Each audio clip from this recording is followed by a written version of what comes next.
Hey there, this is Natalie, and I'm going to make a quick video for one of our team members, but I'll also upload it to YouTube in case anyone else finds this helpful. It's on A-frames, what they're for, how to use them.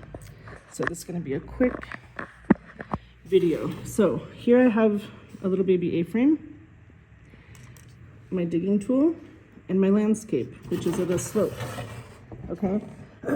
We can see that it's at a slope, but in areas that are presumably flat, we may not be able to see as apparently where the water is flowing. So for example, let's say that water has different rills and paths coming down the mountain. That's the flow of water, okay? What we're looking for are the contour lines, which are perpendicular or opposite to the flow of water. So we use an A-frame, which is a little, well, they're not this little. They're as big as you need them to be. They can be large, medium, small. This is obviously a little miniature version for demonstration purposes, but it's built in an A shape. You can make this with local materials, branches, sticks, twigs, and then calibrate it. So even if you have crooked sticks or poles, you can calibrate it to find the center line, okay? I did make a video on how to calibrate it, but very quickly, you've made your tool, and what you want to do, let's say you have a small stone, okay? And let's say that a person is like twice as tall as this. So you make your A-frame with these two timbers and then the cross timber. And then you're gonna hang a plumb from the very center. You can just make a nail right here and hang a string or a cable. In Djibouti, in the refugee camp, I used old AirPod, earphones. So once you've hung that, you're going to go either onto a slope or onto a stone or something, and you're going to mark this leg where it stands. Mark it so you know exactly where it is, and mark on the stone where you've put the leg. You can see the string has shifted, and we would mark that right where that string touches, and then we're going to turn the A-frame around and put the exactly same position, and now you'll see that the string is hanging on this side.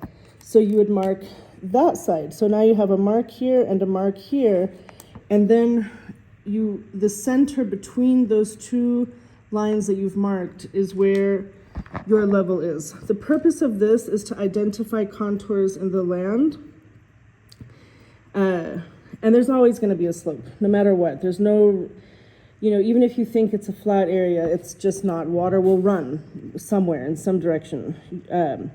So let's say this is our landscape and it's sloping down, and we want to find the contours. So what you're going to do is start on one side. This is your pivot point, okay? And the string, you're gonna allow the string to fall. Obviously this is downhill. It's not really doing it because this is a little miniature mock version, but just so you get the idea. The string is gonna hang downhill until you find the place in the landscape that is the exactly same elevation.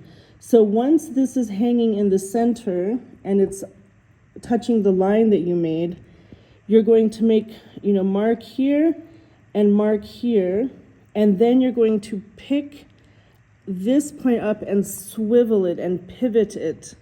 And I'll tell you why that is in a minute. And you keep shopping around now,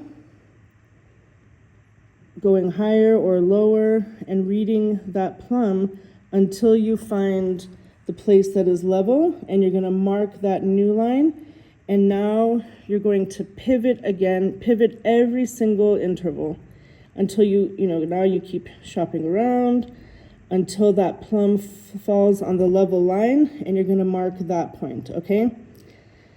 The reason that we pivot is because if your mark is off by a few millimeters, you are correcting with every swivel.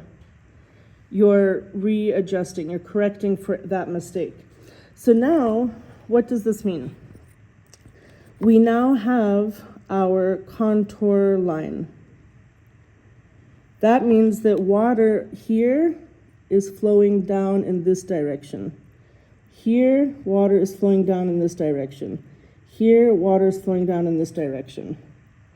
And that is why it makes a snaking, when you do it on a landscape, it's not a straight line because the contour is changing every few inches, or, it's totally dynamic and fluctuating. So at every single interval, oh, and by the way, just a quick tip, when you make your A-frame, if you make this distance something that is a usable measure. So if you make it 1 meter, we know that the points between every marker is 1 meter, 1 meter, 1 meter. So we know that that's 3 meters. So that saves us having to do a lot of measuring. If you make it 1.5, that's 1.5 meters. If you make it 2 meters wide for a big A-frame, then you'll have 2, 4, 6 meters. So that is, again, in permaculture, we talk about stacking functions. So the A-frame can be a measuring tool for distance, not only for the contour. So let's say we want to dig our swale. If we have a little swale, we take our little digging tool, and what we're going to do is dig the swale and the berm. Okay? I'm actually going to leave it open so I can show you how to do a spillway. So you're digging this material, and what I would say is avoid it being channelized. It doesn't need to be a trench. It should be nice and beveled and smooth so that you avoid erosion. So make that edge very nice and smooth, and then this can be nicely rounded. If this is a long contiguous swale on your landscape, and you have to have an planned exit point. If you make this spillway very narrow, this is going to become a pinch point where there's going to be a very strong concentration of water, which can make a new gully.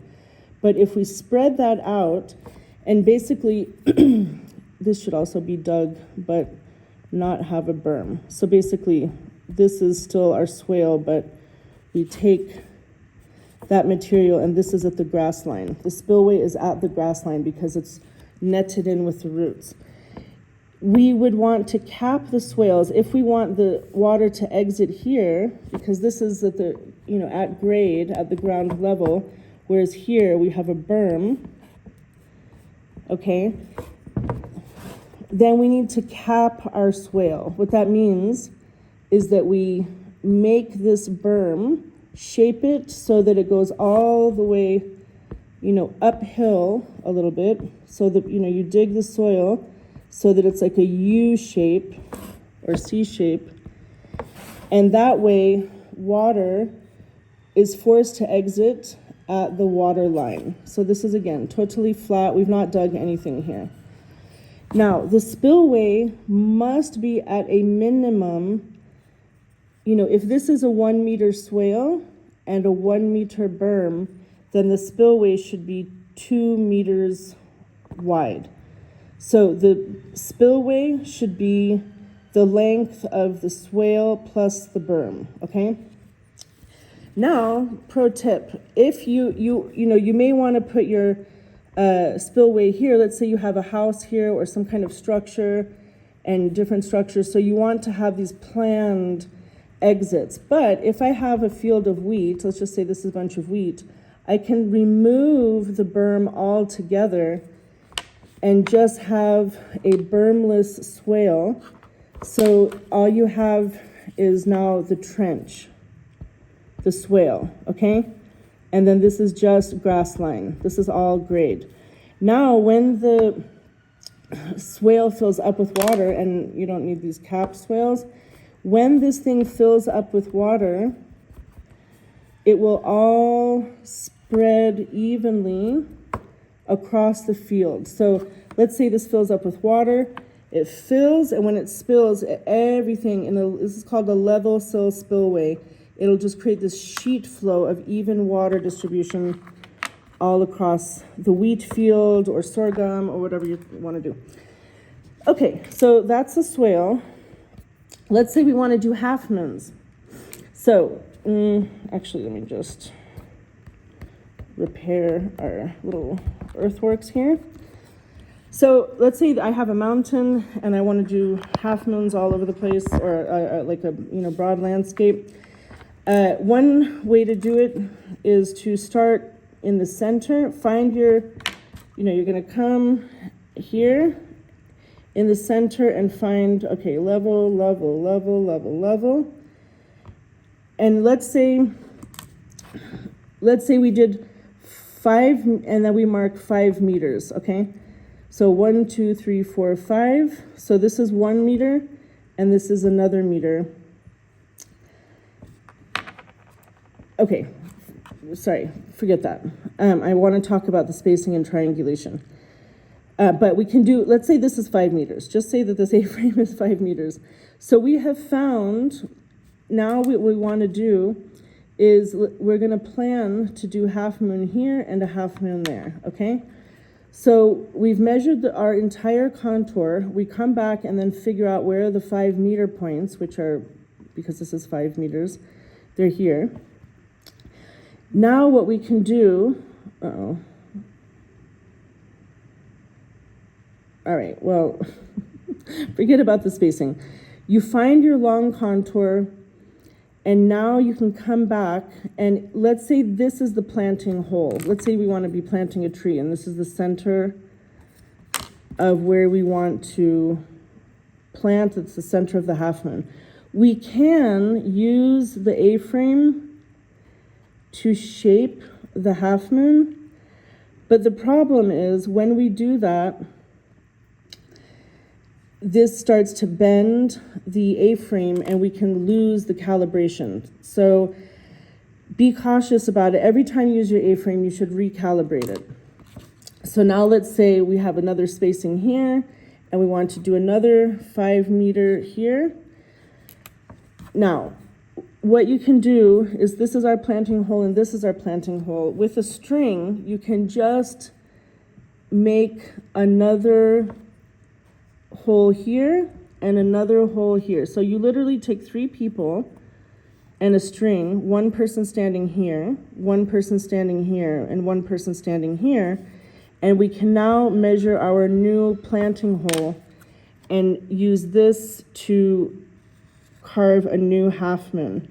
So don't just do one giant contour line across the entire landscape and just keep doing contours, because you want that when you make this A-frame, let me just show you. So now what we would do is start, depending on what kind of half moon you're doing, if you're doing them for fodder or for trees or for grains, but let's say we're going to plant a tree here, which you can do a tree guild, so you can even still plant other things inside.